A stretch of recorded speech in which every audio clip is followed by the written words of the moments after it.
Welcome back to the Shepherd's Pie, a slice of hope to raise faithful kids. I'm Tony Kolenc, a father of five, a homeschooling columnist, law professor, and the author of the Harwood Mysteries fiction series for teens. On that note, here in the season of Lent, I've been enjoying doing classroom visits to middle schools across the nation, from New Jersey to California. Please go to my website, antonykolenc.com, if you want to schedule me to come talk to your school's religion, history, or literature class about writing, about the hero's journey, about the Middle Ages. On today's show, we'll be speaking with Andrea Bear, author of the Grieving Daughters Club, about how to help families handle grief and loss in their lives.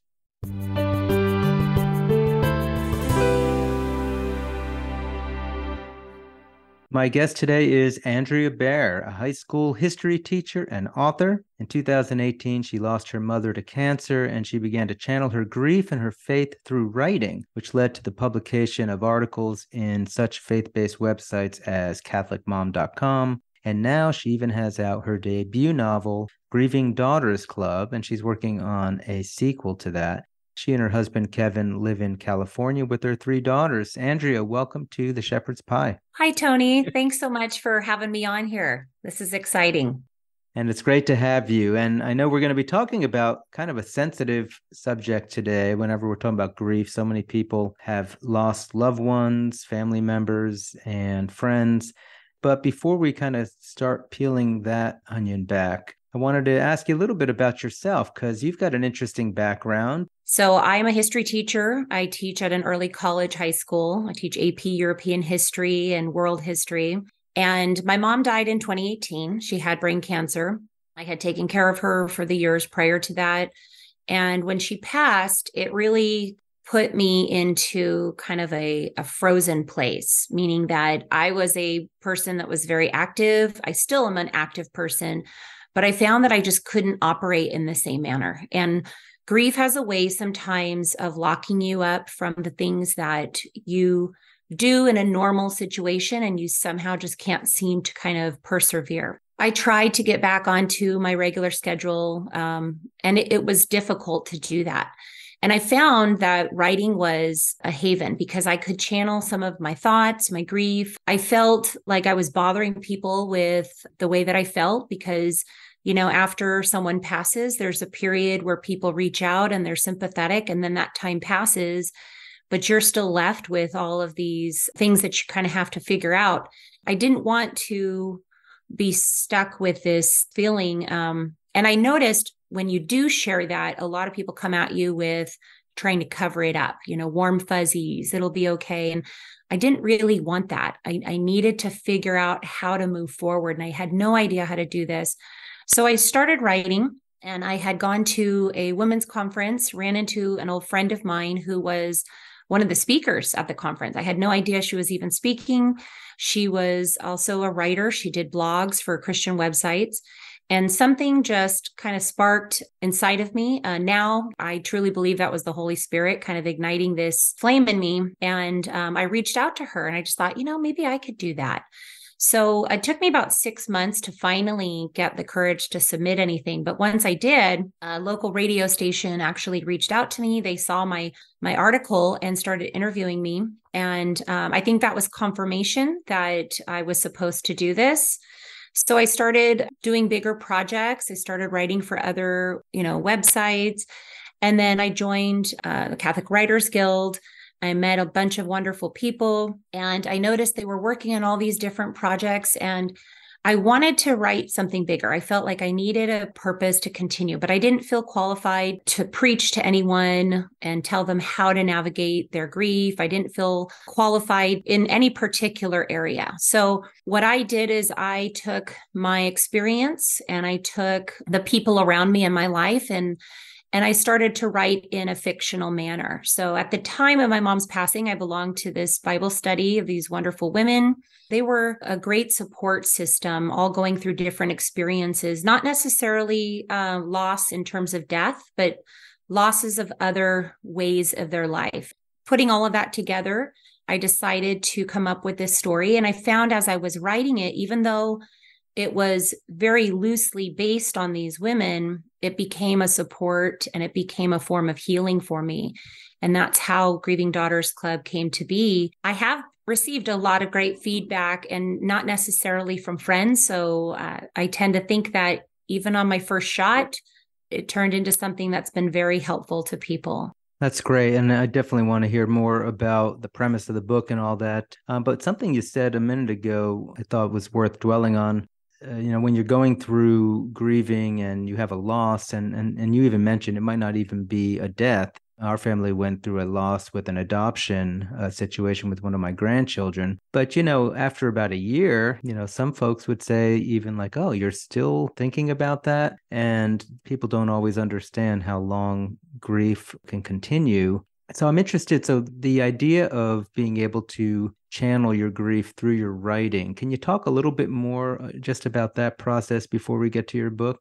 Yeah, absolutely. And I would first start by saying, there's no timeline for grief, no matter what kind it is. I think it's all very personal, depending on the relationship that you have with the person or the experience.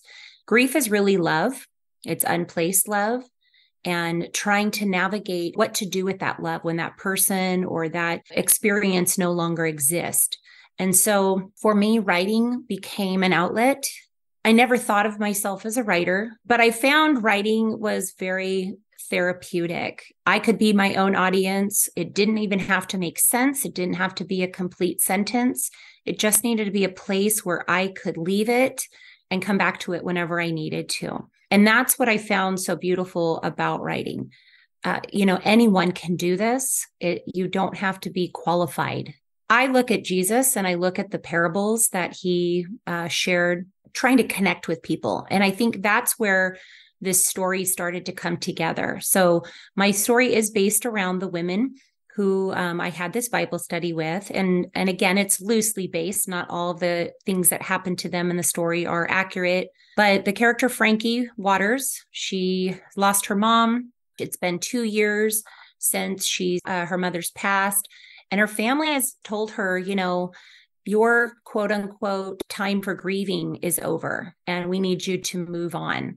Typically, most people give about a year. So having 2 years, her family was like, okay, how much longer is this going to last?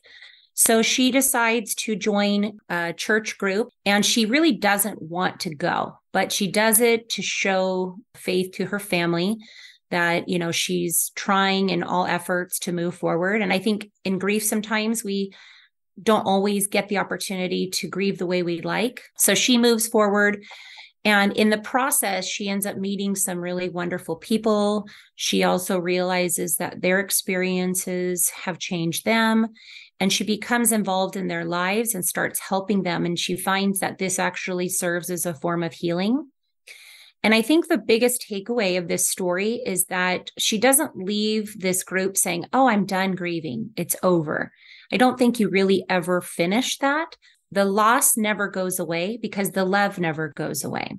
But you also learn how to channel that love. And that's really how this story kind of came to be. Well, it sounds like a beautiful story. And you said that this is actually going to be a 3-part series. Are you following the same characters through future areas of their lives? Yes. And part of the reason I decided to do it in 3 is because people grieve in different ways. And I didn't want this character to be like the pinnacle of how a person should go through. I know that when I lost my mother, my brother and I grieve very differently. My father grieved very differently. And the relationship of a spouse, losing a spouse or losing a parent, my children grieve differently for my mother. So the series will kind of showcase some of the different ways in which people process and their relationships. I'm sure many of your viewers, if they've gone through an experience, they're familiar with the stages of grief. So this will kind of showcase in these next few chapters and how Frankie navigates her own while also helping some of the others who will experience forms of loss. The fact that you chose a 3-part series makes me think that you see at least 3 ways that are different from each other. What are the 3 ways that you're kind of demonstrating in your books? So my first book really kind of caters the avoidance. Frankie Waters, the main character, she has isolated herself from people. She has lost a lot of friendships and acquaintances because she has removed herself. She's been so depressed. She stopped going to activities and, functions. And so now she's trying to bring herself out of that, as we call it, a cocoon of grief.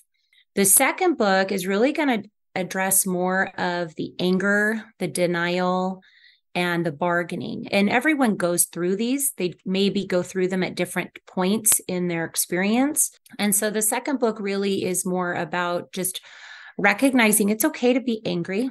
It's okay to question. It's okay to even avoid or deny. I think those are all very normal steps in the process. But as I mentioned before, at some point you have to face it. That's what the second book's going to be about. And then the third book is still kind of transforming, but it's really more of kind of the finale of our place is in heaven with God. And when we recognize that this is really just a journey to get there, then we look at our losses much differently than we do looking at them as so permanent. That's what I hope to point out in these three parts. So that's a good segue, I think, into this idea of families handling grief. What are your initial thoughts on when they have a major loss in their family? I have come to learn that grief is not something that you should rush. It shouldn't be forced. And how people grieve, they're going to go through it differently. Some people keep busy. Some people, like myself, we journaled. Others cry. Some try to avoid it. I will say that it's okay to go with any of those manners. However, if you do avoid grief for too long, it will catch up to you. So it does need to be addressed at some point. And in terms of that timeline, I think that is very personal to the person, to the situation, to the relationship, to the person that's been lost. When my mother died, my children were very close with her. My youngest, of course, doesn't have as many memories as my two older ones. But what we did is we wrote letters.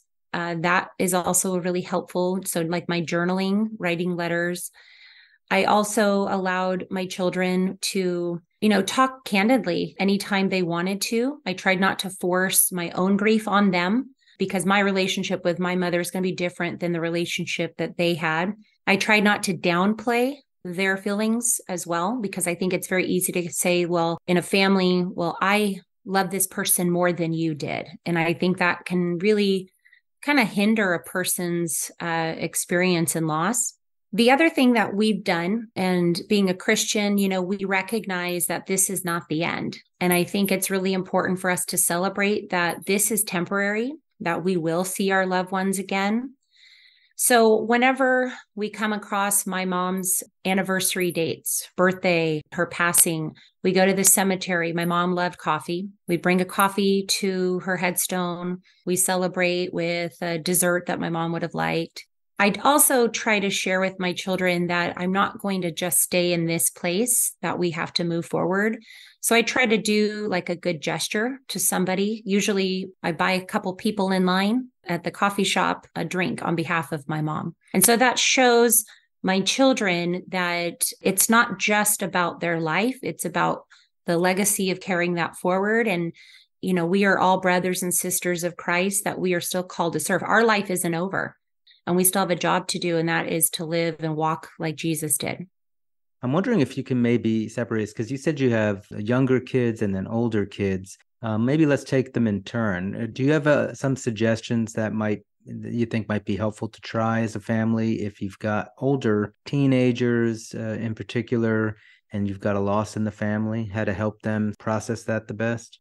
My older children, well, my mom has been gone close to 5 years now. So my oldest is 17, which would have put her at about 12 years old when my mom passed.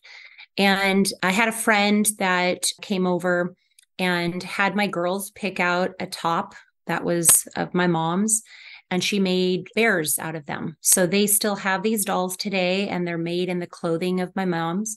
And that was really helpful. In fact, my girls still today have these dolls. I think my youngest may still sleep with hers.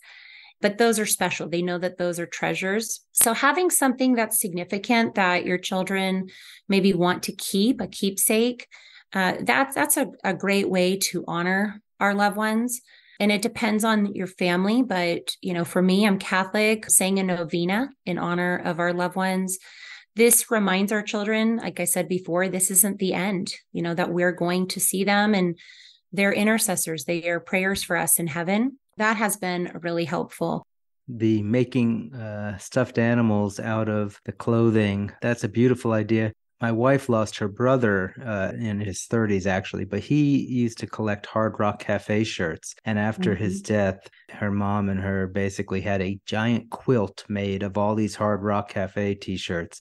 And it Love does. it. It's just a great way to, remember and honor the person, something that they loved. What about younger kids?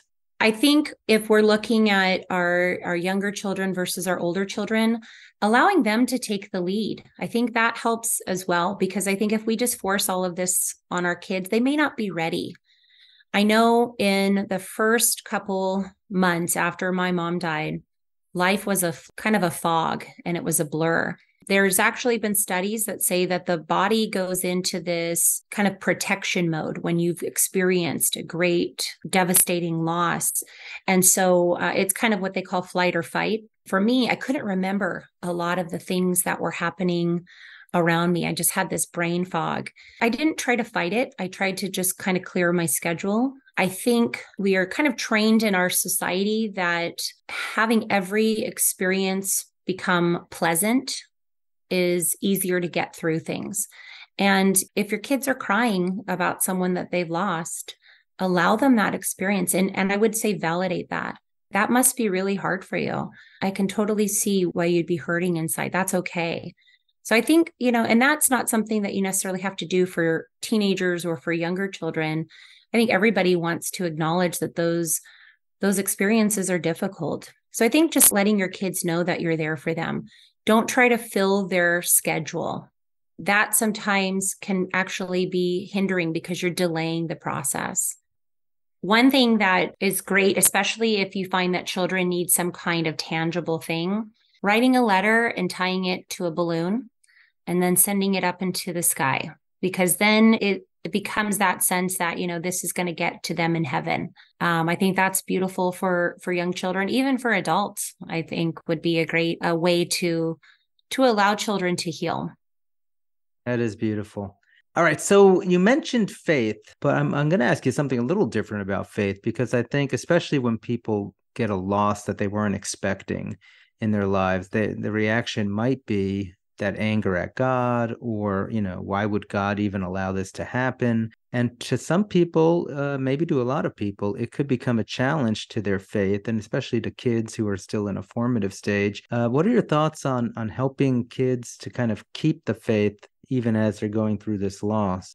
Dealing with loss and questioning why a person has left can be very difficult, especially for children, especially even for adults. I'm fortunate our family has a faith-based background, because that really helps to understand the process. So I think leaning on our faith is really important. If God can put his own son through an insane amount of suffering, die and resurrect, how are we any different than being able to go through pain and suffering? Again, I'm going to speak only from my own experience, but I never questioned my mom's passing, primarily because I truly believe God had her do everything that she was meant to do in this life. Now, I'm not saying my mom was a saint and everything in her life was perfect. We all go through ups and downs. But I truly believe God puts people in our lives so that we can become the person we're called to be. So when we lose someone, it's very oftentimes questioned, why? Why did God give this person cancer? Why did this person go? They died so early. They died so young. Or, why did they take grandma? She had a full life. We don't tend to question when they're older. We tend to question when they're younger. My goal is I'd like to share with my children is that God has a plan for each of us that none of us really fully know. And we just have to trust in that plan. It's kind of like when you're giving your children too much candy and they love the candy, but you know that vegetables are definitely better for them. So sometimes they have to have the vegetables, even though they don't taste so great, but you know that's going to help them in the process. And so grief is kind of like that too. There's going to be hard moments, there's going to be difficulty. And God puts those vegetables in our place sometimes because he knows that they're going to help us down the road for something that's probably so much sweeter. Don't give up hope, especially if you don't know the answers. We're not meant to know all the answers. And I would say that if you're hurting, if you're going through a portion of pain, a simple prayer asking God to put the right people into your life to help you explain, help to guide you, to comfort you. And I truly believe that day that I met my friend who was a writer, I think that was an answer to my prayers, because there wasn't anyone in my life at that time that could really help me through this process. My husband's a wonderful, loving, supportive man. That wasn't his job though. And my children, it wasn't their job to do that. So God sends messengers into our life to help us navigate and get through those hard times.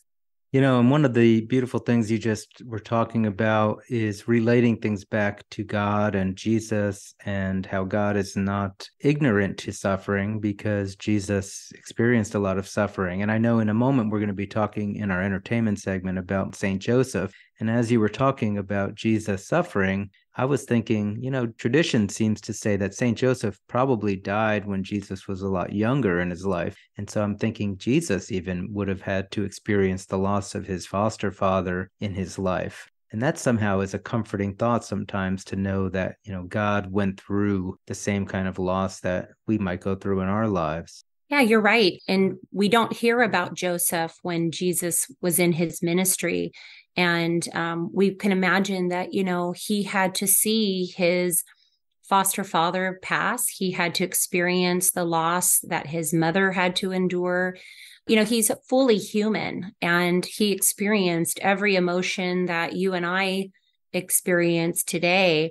And so, if anything, that's very comforting to know that God is not a God that just says, here, figure it out. He empathizes with us. He is there with us in the hard moments, but he does allow us to experience those hardships. And I think that's the part a lot of people struggle with, is I'm kind of at my wit's end. Someone said to me a long time ago, God only gives you so much that you can handle. Well, that's false. God sometimes gives you more than you can handle so that you can lean on him, and that he will take some of that burden from you. And I've always remembered that. So especially when you feel like your plate is way too full, he's going to take on the rest of that for you, but you have to be open to allowing him to. That's wonderful. And this discussion about St. Joseph is actually a really nice segue into our entertainment segment. And then we'll finish up with some final thoughts from you after that.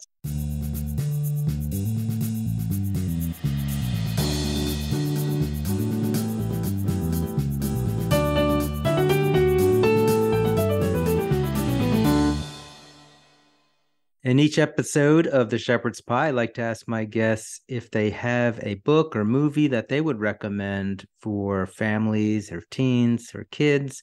Andrea, what have you brought us today? I have recently come across a book series, and it's just began. It's called Adventures with the Saints. And the first book to come out is actually none other than St. Joseph. And the book talks about St. Joseph's experience as a foster father to Jesus. And what I love about this story is it's written in a way for children to really understand the role of St. Joseph, that while Jesus is the Son of God, Joseph played a very significant role in Jesus's life, modeling to him what a father is like, what a man is like. And so this is a story that I would definitely recommend. It's by Maria Riley. She is an author in the Florida area. She has a series of books that are going to be coming out on different saints and their lives. And so this would be my recommendation for your readers to pick up. And what age range would you recommend this for? I think this is perfect for probably 8 to 12-year-old readers. This is ideal for somebody who is just learning about the saints, but wants to do it in a less theological way. And it's really connects with the personal everyday to day experiences that saints go through. He's high up there in our saint list. Absolutely. All right. And so that's Maria Riley, Adventures with Saints, and Saint Joseph, the foster father of Jesus.